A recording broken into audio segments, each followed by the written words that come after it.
ଖ୍ରୀଷ୍ଟରେ ପ୍ରିୟ ଭାଇ ଏବଂ ଭଉଣୀମାନେ, ଆଜିର ଭିଡ଼ିଓରେ ଆମେ ଦେଖିବା ଇସ୍ରାଏଲ ଦେଶରେ ବରଫ କିପରି ପଡ଼େ। ଇସ୍ରାଏଲ ଦେଶର ରାସ୍ତାମାନଙ୍କରେ କିପରି ବରଫ ଜମା ହୋଇଥାଏ ବା ଆପଣମାନେ ତାକୁ ବରଫ ରାସ୍ତା ମଧ୍ୟ କହିପାରିବେ। ତେବେ ଇଏ ହେଉଛି ଇସ୍ରାଏଲ ଦେଶର ଏକ ଜାଗାର ଭିଡ଼ିଓ। ଦେଖନ୍ତୁ, ଚାରିଆଡ଼େ ପ୍ରାୟ ବରଫ ପଡ଼ିଅଛି। ଆଉ ସବୁଠାରୁ ବଡ଼ ବିଷୟ ହେଉଛି ଯେ ବରଫ ଥିବା ଅଞ୍ଚଳରେ ମାନେ ଏତେ ଶୀତରେ ଥାଇ ମଧ୍ୟ ଲୋକମାନେ କିପରି ଜୀବନଯାପନ କରୁଅଛନ୍ତି। କାରଣ ଏହିପରି ବେଳେବେଳେ ହୋଇଥାଏ। ଇସ୍ରାଏଲ ଦେଶରେ ଏହିଭଳି ଭାବରେ ବେଳେବେଳେ ବରଫପାତ ହୋଇଥାଏ। ରାସ୍ତାଘାଟ ଚାରିଆଡ଼େ ପ୍ରାୟ ବରଫ ଜାମ୍ ହୋଇଯାଏ। ଏହି ଭିଡ଼ିଓରୁ ଆପଣ ସ୍ପଷ୍ଟ ଭାବରେ ଦେଖିପାରୁଥିବେ। ତେବେ ଏଇ ଯେଉଁ ବରଫ ପଡ଼ିଅଛି ରାସ୍ତାରେ, ଆଉ ଏଇ ଯେଉଁ ବରଫ ରାସ୍ତା, ଏହାକୁ ଦେଖିଲା ପରେ ଆପଣ କ'ଣ ଭାବୁଛନ୍ତି? ଆପଣଙ୍କର ଚିନ୍ତାଧାରା କ'ଣ? ନିଶ୍ଚିନ୍ତ ରୂପରେ କମେଣ୍ଟ ବକ୍ସରେ ଆପଣ ଜଣାନ୍ତୁ। ଆଉ ଏଇ ଜାଗା ଆପଣଙ୍କୁ କିପରି ଲାଗୁଅଛି? ପୂର୍ବରୁ ତ ଇସ୍ରାଏଲ ଦେଶ ବିଷୟରେ, ଇସ୍ରାଏଲର ରାସ୍ତା ବିଷୟରେ କିଛି ଭିଡ଼ିଓ ମୋର ଚ୍ୟାନେଲରେ ଅଛି, କିନ୍ତୁ ଏଇଭଳି ଭିଡ଼ିଓ ପ୍ରଥମ ଥର ପାଇଁ ମୋର ଚ୍ୟାନେଲରେ ମୁଁ ଅପଲୋଡ଼ କଲି। କାରଣ ଏହି ବିଷୟରେ ମୁଁ ମଧ୍ୟ ଜାଣିନଥିଲି ଯେ ଇସ୍ରାଏଲ ଦେଶରେ ବରଫପାତ ମଧ୍ୟ ହୋଇଥାଏ। ତେବେ ଦେଖନ୍ତୁ, ବର୍ତ୍ତମାନର ଭିଡ଼ିଓ ଟିକେ ଦେଖନ୍ତୁ। ଇସ୍ରାଏଲ ଦେଶରେ କିପରି ବରଫପାତ ହୋଇଛି ଏବଂ ତଥାପି ଲୋକମାନେ ଯିବା ଆସିବା କରୁଛନ୍ତି। ଆଉ ଏଠାରେ ଯେତେ ବରଫ ପଡ଼ିଲେ ମଧ୍ୟ, ଯେତେ ଶୀତ ହେଲେ ମଧ୍ୟ ଲୋକମାନେ ଯେମିତି ପ୍ରତିଦିନ ନିଜର କାର୍ଯ୍ୟ କରନ୍ତି, ସେଭଳି ସେମାନେ ପ୍ରତିଦିନ ନିଜର କାର୍ଯ୍ୟ ହିଁ କରିଥାନ୍ତି। ବରଫ ପଡ଼ୁ କିମ୍ବା ନ ପଡ଼ୁ, ଏହି ଦେଶର ଲୋକମାନଙ୍କ ଉପରେ କୌଣସି ପ୍ରଭାବ ପକାଏ ନାହିଁ। କିନ୍ତୁ ପରିବେଶ ଟିକେ ପରିବର୍ତ୍ତନ ହୋଇଯାଏ।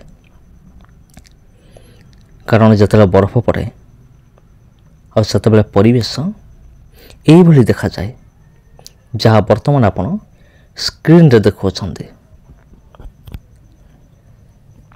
ତେବେ ଇଏ ହେଉଛି ସେଇ ରାସ୍ତା ଯେଉଁ ରାସ୍ତାରେ ଗାଡ଼ି ମଟର ମଧ୍ୟ ଯିବା ଆସିବା କରେ, ଆଉ ଏହି ରାସ୍ତାରେ ଟ୍ରେନ୍ ମଧ୍ୟ ଯିବା ଆସିବା କରେ। ରୋଡ଼ ଉପରେ ଯାଉଥିବା ଟ୍ରେନ୍, ଯାହାକୁ ଟ୍ରାମ୍ ବୋଲି କୁହାଯାଏ,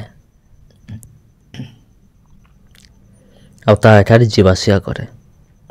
ତେବେ ଦେଖନ୍ତୁ, ସବୁଆଡ଼େ ବରଫ ହିଁ ବରଫ। ଆପଣ ତଳେ ଦେଖନ୍ତୁ କିମ୍ବା ଉପରେ ଦେଖନ୍ତୁ, ଗଛ ଉପରେ ଦେଖନ୍ତୁ,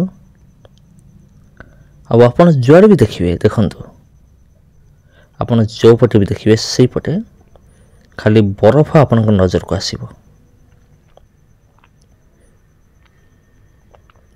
କାରଣ ଶୀତ ଦିନରେ ବେଳେବେଳେ ଏହିପରି ଘଟିଥାଏ।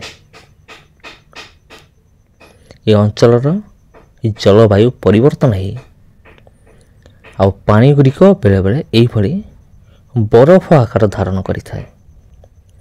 ଆଉ ଏ ବରଫ ଉପରୁ ପଡ଼େ।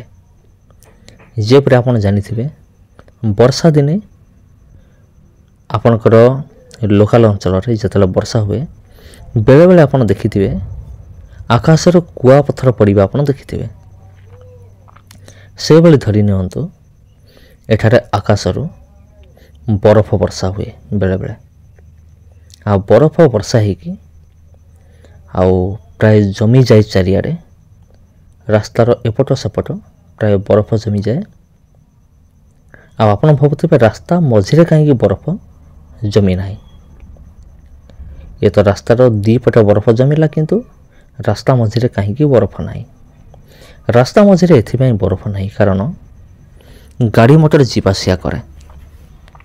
ଯେତେବେଳେ ଗାଡ଼ି ମଟର ଯିବା ଆସିବା କରେ, ସେତେବେଳେ ବରଫ ଗୁଡ଼ିକ ପ୍ରାୟ ସାଇଡ଼୍ ହୋଇଯାଏ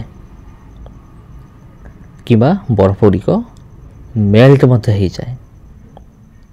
ଆଉ ସେଥି ନିମନ୍ତେ ରାସ୍ତା ମଝିରେ ଆପଣ ପ୍ରାୟ ଅଳ୍ପ ଅଳ୍ପ ବରଫ ପାଇବେ, ବାଇଚାନ୍ସ ଗୋଟେ ଗୋଟେ।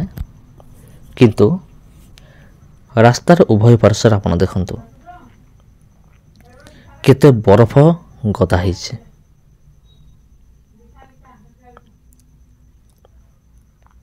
ଯାହାକି ହିମ ଅଞ୍ଚଳରେ ମୋତେ ଏଭଳି ଘଟିଥାଏ।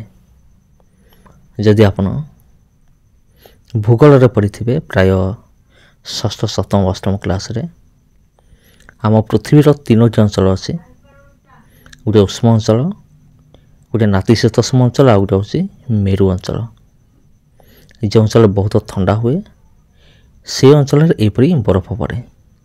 ଏ ବରଫ ଗୁଡ଼ାକୁ ଦେଖିଲା ପରେ ସେସବୁ ବିଷୟ ମନେ ପଡ଼େ, ମେରୁ ଅଞ୍ଚଳ କଥା ମନେ ପଡ଼େ। ଆଉ ମେରୁ ଅଞ୍ଚଳରେ କିପରି ବରଫ ପଡ଼େ ଆଉ ଲୋକମାନେ ବରଫରେ ଘର ତିଆରି କରି ରହନ୍ତି। ଆଉ ସେ ବରଫ ଗୁଡ଼ିକ ତରଳରେ ନାହିଁ। ଯେପର୍ଯ୍ୟନ୍ତ ଗ୍ରୀଷ୍ମ ଋତୁ ନ ଆସିଛି, ଖରା ଯେପର୍ଯ୍ୟନ୍ତ ନ ଆସିଛି, ସେ ପର୍ଯ୍ୟନ୍ତ ସେଗୁଡ଼ିକ ତରଳରେ ନାହିଁ। ଆଉ ହିମ ଅଞ୍ଚଳରେ, ଆଉ ଯେଉଁଟା ମୁଁ ଆପଣଙ୍କୁ କହିଲି ହିମ ଅଞ୍ଚଳରେ ତାପମାତ୍ରା ମାତ୍ର 10 ଡିଗ୍ରୀରୁ 15 ଡିଗ୍ରୀ ସେଲସିୟସ୍ ତାପମାତ୍ରା ମାତ୍ର ଏତିକି ହେଇଥାଏ, ତାଠାରୁ ଅଧିକ ହୁଏ ନାହିଁ। ଆଉ ସେହି ସମୟରେ କିଛି କିଛି ବରଫ ମେଲ୍ଟ ହେବା ଆରମ୍ଭ କରେ।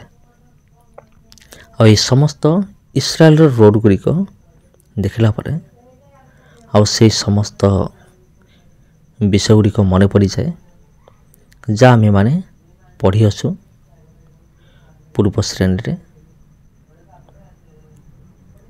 ଆଉ ଷଷ୍ଠ ସପ୍ତମରେ ଯାହା ଆମେମାନେ ପାଠ କରିଛୁ। ତେବେ ଖ୍ରୀଷ୍ଟରେ ପ୍ରିୟ ଭାଇ ଏବଂ ଭଉଣୀମାନେ,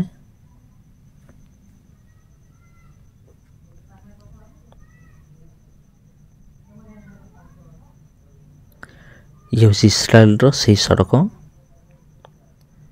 ଆଉ ଯେଉଁଠାରେ ବରଫ ପଡ଼ିଛି। ବର୍ତ୍ତମାନ ଆକାଶ ଦେଖନ୍ତୁ ପୁରା ମେଘୁଆ,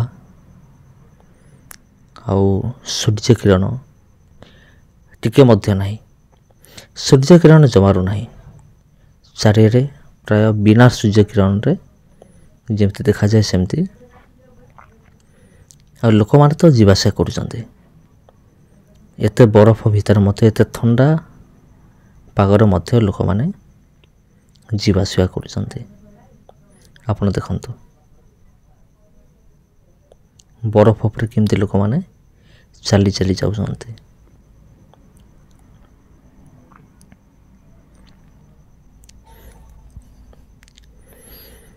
ତେବେ ପ୍ରିୟ ବନ୍ଧୁଗଣ, ମୁଁ ସବୁବେଳେ ଇସ୍ରାଏଲ ଦେଶ ବିଷୟରେ ଭିଡ଼ିଓ ନେଇକି ଆସିଥାଏ। ତା କାରଣ ହେଉଛି ଆମମାନଙ୍କର ତ୍ରାଣକର୍ତ୍ତା ପ୍ରଭୁ ଯୀଶୁ ଖ୍ରୀଷ୍ଟ, ଯିଏକି ଏହି ଜଗତକୁ ଆସିଲେ, ସାରା ମାନବ ନିମନ୍ତେ ଜନ୍ମଗ୍ରହଣ କଲେ, ସମଗ୍ର ଜଗତ ନିମନ୍ତେ ନିଜର ଜୀବନ ଦେଲେ। ତେବେ ଏହି ଭିଡ଼ିଓକୁ ଏକ ଲାଇକ୍ ନିଶ୍ଚିନ୍ତ ରୂପେ କରିଦିଅନ୍ତୁ।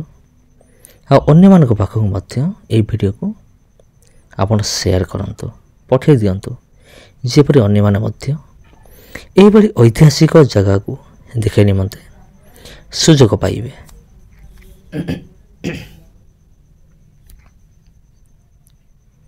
ତେବେ ଖ୍ରୀଷ୍ଟରେ ପ୍ରିୟ ଭାଇ ଏବଂ ଭଉଣୀମାନେ,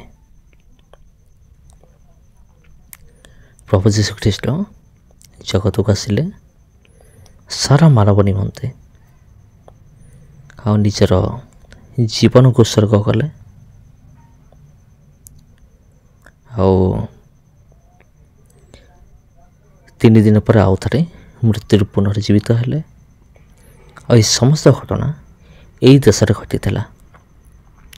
ସେଥି ନିମନ୍ତେ ମୁଁ ଅଧିକାଂଶ ସମୟରେ ଇସ୍ରାଏଲ ଦେଶ ବିଷୟରେ ତା'ର ଭିଡ଼ିଓ ମୁଁ ନେଇକି ଆସେ ପ୍ରତ୍ୟେକଙ୍କ ନିମନ୍ତେ, ତା ମୋ ନିମନ୍ତେ, ଆପଣଙ୍କ ନିମନ୍ତେ, ଆମମାନଙ୍କ ପ୍ରତ୍ୟେକଙ୍କ ନିମନ୍ତେ। କାରଣ ଯେଉଁ ଦେଶରେ ଆମମାନଙ୍କ ତ୍ରାଣକର୍ତ୍ତା ଜନ୍ମ ହେଲେ, ସେହି ଦେଶ ବିଷୟରେ ଜାଣିବା ବା ଦେଖିବା ଆମମାନଙ୍କର କର୍ତ୍ତବ୍ୟ ଅଟେ। ତେବେ ଖ୍ରୀଷ୍ଟରେ ପ୍ରିୟ ଭାଇ ଏବଂ ଭଉଣୀମାନେ, ଆଜି ପାଇଁ ଏତିକି। ଆଉ ପୁଣି ଥରେ ଦେଖା ହେବ ଆପଣ ସହିତ ଆଉ ଗୋଟେ ଭିଡ଼ିଓରେ, ଆଉ ଗୋଟେ ଅଧ୍ୟାୟରେ। ସମସ୍ତଙ୍କୁ ଆନ୍ତରିକ ନମସ୍କାର।